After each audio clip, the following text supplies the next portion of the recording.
Here's a little bit of a vlog video and talking about, a couple of things, in this, video, as well. So go ahead and, get to it. So I say the first part of this little video right here.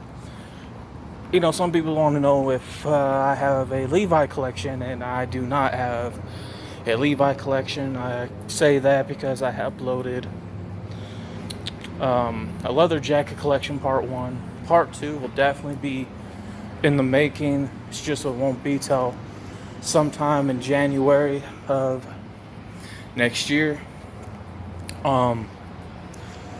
Then from my Pearl Snap collection, Levi's, when I was growing up, because I'm about to be 31, so in the next couple of months, back when I was growing up, Levi's, were Walmart brand clothing. And I can tell you this, much, you just didn't, go out and just buy Levi. Levi was, like a poor man's clothing, and it's what people, growing up in the projects or in the hoods wore. Yeah, they look nice, but some people just bought for like the shorts or the jeans. And Levi, was really bought up by farmers who, do crops, fields, cows, chickens, stuff, out of that nature, farmers. So, Levi, was definitely a poor man's clothing brand. And, you're not going to be too excited about, man, I'm going to wear Levi. I understand, Levi somewhere down the line from several years ago became like a hip-hop brand and started selling it in like name brand stores, high fashion stores. It's just not me. I never wore Levi, at least I don't think I never have. The only really brand of, I guess, shorts or jeans that I wore at the time were from Lee. I don't know how many people remember that, but yeah, I don't have a Levi collection. Not too excited, about that. I am still dropping weight. I still am using a, weight loss pills, as a crutch. And it is working, it feels good to fit into some things that, I wasn't able to fit into and still going. And, like I said before, a lot of people take them and they don't tend to use them right. So they're only getting half of the effect, half of the experience. Me, you eat a little something with it, or you eat something with it. You make sure you stay active when you're doing those, weight loss pills in order to feel the full effect. So me, they've been working. And here in a little while I gotta head up to the Dollar Tree and buy some more, vinegar, apple cider pills. I hear that do work. I haven't tried my first box yet. I'm gonna wait. I want to make sure I get another box. They're only like $1.10, which is cheap. And I got 4 full bottles of weight control pills, most certainly left. There's definitely that. So I say another, little subject that we can go into. I was right. No one cared about snitching. And I say this because we see, Tekashi 6ix9ine, running around New York, and especially in Brooklyn. I think it goes to show, again, no one really cares, because if you take a look at photos and videos from other people's phones and videos from, his phone, you have everyone in Brooklyn in the black community, getting a picture with him, hugging him. And, I say this because, one video I was going to upload definitely to this channel was the, you know, bit of a newer video called, I Was Right, No One Cared About Snitching. And to kind of briefly touch on that, and this one is, again, I was right. If you take a look at all the stories from that area, from, Brooklyn to the Bronx to Queens, a lot of the dope boys and a lot of the real big, heavy, street hustlers up there from the 80s and a bit of the 90s, a lot of them, worked for the cops in some way because a lot of them snitched. Especially if you take a look at Apollo, who killed Richie Porter. Apollo definitely cooperated. Who doesn't know about the Apollo story? I understand, some people from up there are going to look differently at it, but, when he got out last year, he was championed, and he's been championed, and he was championed for killing Richie Porter, who was his best friend, and he was also championed for ratting out on a good majority of the drug game, up there. So, same thing, down here in the South, everyone, niggas been snitching, not just black people, but white people too. And, some of your biggest so-called gangsters, are definitely, police, especially to an assault, because a lot of them want to have them in their, back pockets per se, and it's all good till that money runs out. So in the end, no one really cares about snitching. And if you guys are interested and finding more a bit out about that video, into a much more, full, in-depth discussion about no one cares about snitching, I will be linking that video at the end screen of this video. So when you guys see that end screen video, just click on that, and watch that, because it goes into a lot. Definitely goes into a lot, and I cover much more, definitely about that topic, about when nobody cares, because I give some examples. So at the end screen, link of this video, when you see that end screen video pop up, click on it, check it out, fully watch it to get the full in-depth, conversation. Next is, I guess, a little bit of some stuff that's been going on. So, definitely getting mom cleaned up and getting her, sober, and reality ended up hitting her big time because of certain things that definitely ended up happening when she came down. Got her home, and she woke up, and she definitely got more clean, and it hurt, to get clean. And when you've been just drinking and abusing, pills and, medication with narcotics since the age of 14 years old, now at the age of 60, that's 46 years. And when you do something like that, it affects your character of who you are. Alcohol is a drug, because there are things in alcohol we just don't know yet. I seen alcohol get the worst of people, kill people. I seen weed definitely kill people. And it's like this: imagine a blank sheet of paper, right? And you're ripping. I don't think I'm gonna have time to go to a Dollar Tree. Looks like we got clouds coming in. Anyways, as long as I just get my 3-hour walks in, man, I'm good. So I'll probably just save my change. But imagine a blank sheet of paper, right? And when you first get a hit of your first taste of pills, alcohol, cigarettes, weed, like coke or meth, right? Imagine a big piece of that paper just ripping. And then when you get addicted to it, it keeps ripping other pieces and so forth and so on. Then let's say if you take a break, right? Let's say one day, from so many years of doing that shit, you choose to get cleaned up, right? You want to become sober.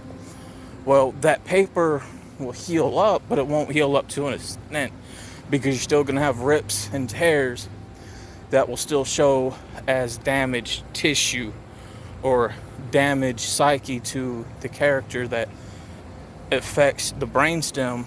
That's the thing that sends signals to your brain and to your body, as well as the other side around. So it definitely affects that. And then let's say, you go and have a relapse and you tear it the other way. Once it gets torn the other way and you keep doing it, it's going to speed up more faster. And then one day, you're going to find yourself far gone, and sometimes you're not going to be able to fully come back from that. You might heal, but you're definitely not going to heal up to where you once were. And, that's, what happened with her, and, getting her help to get up and moving. And eventually, I know even with her still trying to heal up from her surgery, she's going to have to do physical therapy. She still has a job being held for her, but I don't want her back at that place because it's the people there that definitely sped up the process of her, even going back to doing that shit. And a lot of them over there, are just druggies. Really bad. The smaller GM plants that work underneath the big GM plants, like the smaller ones who get less pay, they're definitely narcotic users. I saw it. I know what I see. That shit ruled my life for so many years, so I know exactly what I'm talking about. I used to work at a factory where you had some dopies definitely, getting high, abusing stuff. Of course I saw it.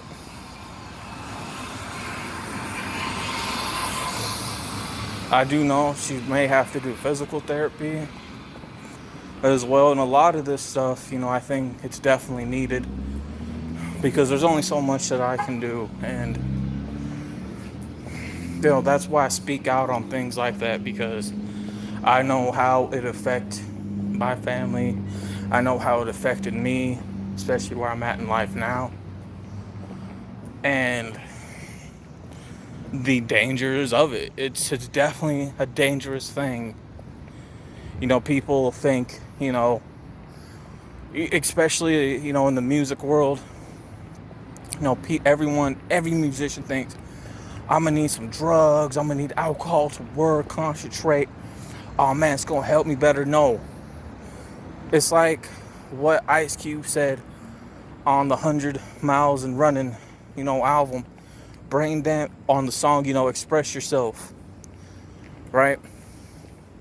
Brain damage on the mic manages nothing. Shit. I got a dizzy spell there. But you know who else said that? Run DMC, man. Brain damages on the mic manage nothing. They're talking about, from artists from different genres of music, getting messed up on that and thinking, man, they going to sound better, perform great. No, you sound like shit. You look like shit.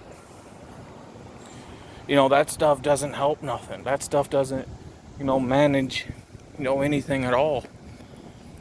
People think it does, man, and it just don't. There's only so much a person can be around, only so much a person can take until they're like, man, I don't want to be around it. So, there's definitely that.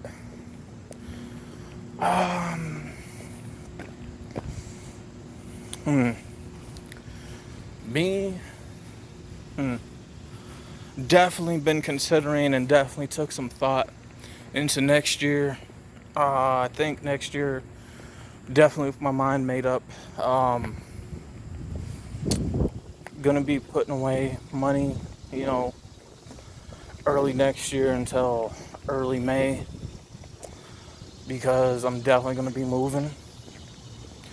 You know, I don't know. I know where I'm going to move to, because I feel like I am going to get a much more better chance at life. Um, it's going to definitely be something that's brand new,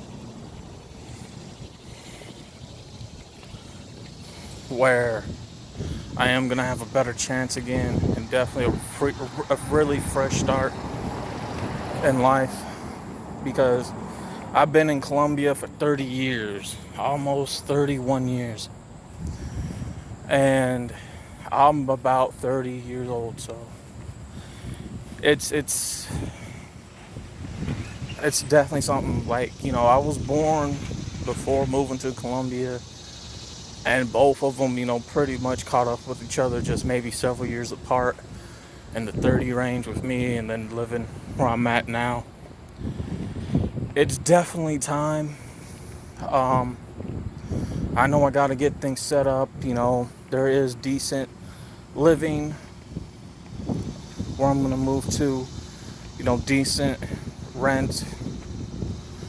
Definitely gonna be able to find some work, you know, like I want. Because one thing I learned about, you know, certain states like Texas, Miami, or no, Texas.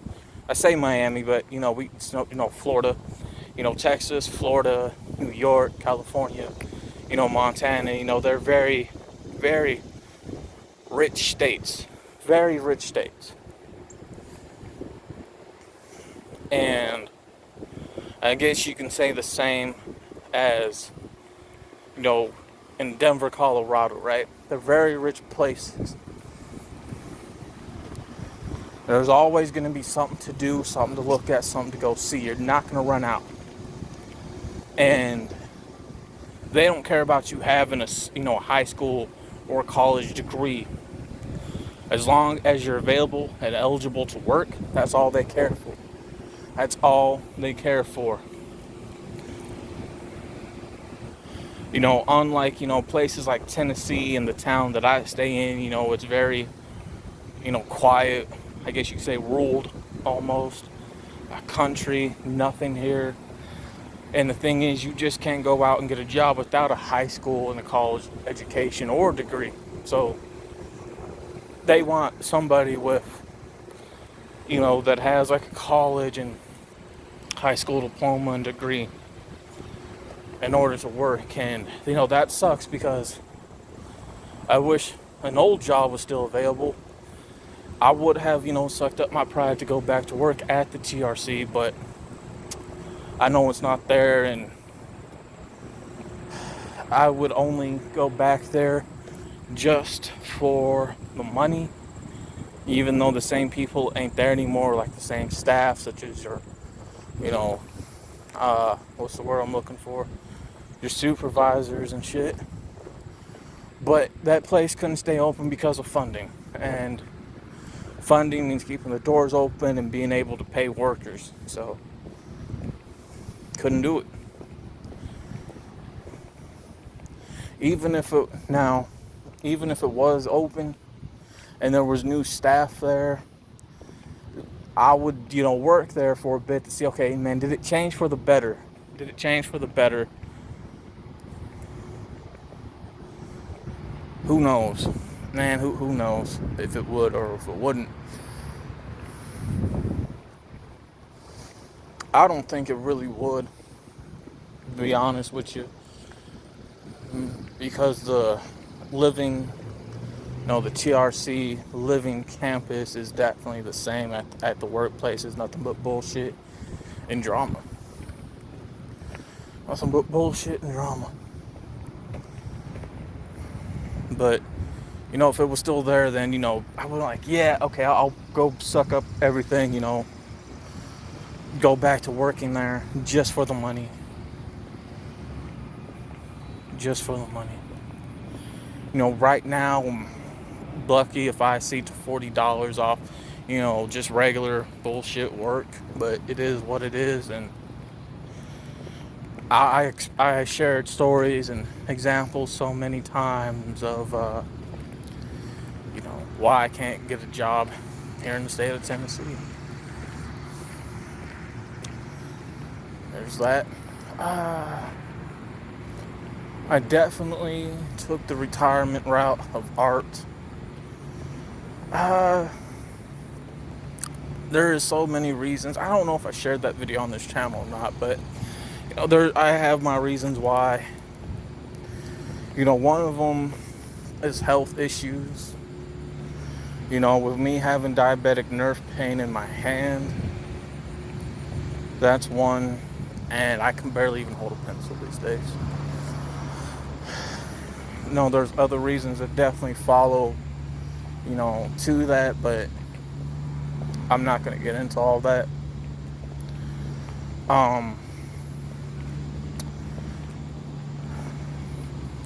I shared my thoughts about the COVID thing, and I asked myself this question as well. And I wish I would have put it in the video, but I didn't. So I'll put it in this one, in this vlog. When you go to the doctor, or when you get your temperature read at a work site, if your temperature goes up, say, oh, it's too high, don't come in, and you go to the doctor, right? Because it's going to be mandatory too, and you're going to want to have to take the test in order just to go back to work. Do they give some type of needle shot? Do they give some type of needle shot? Because if so, are they injecting you, or are they drawing blood? Because you can't sit there and tell me, you know, you're going to be fine for all these weeks, all this month, and then one day, boom, out the blue, oh, you got COVID. And then you start feeling sick. I don't think it works like that. I don't think it works like that. And if there is some type of needle shot along with the test, is it them injecting you with the virus?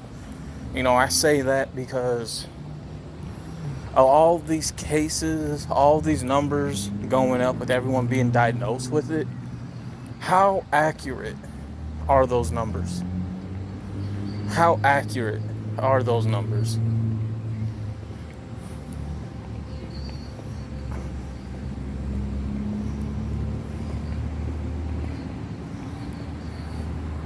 I just don't think those numbers are, you know, that accurate when it comes to that.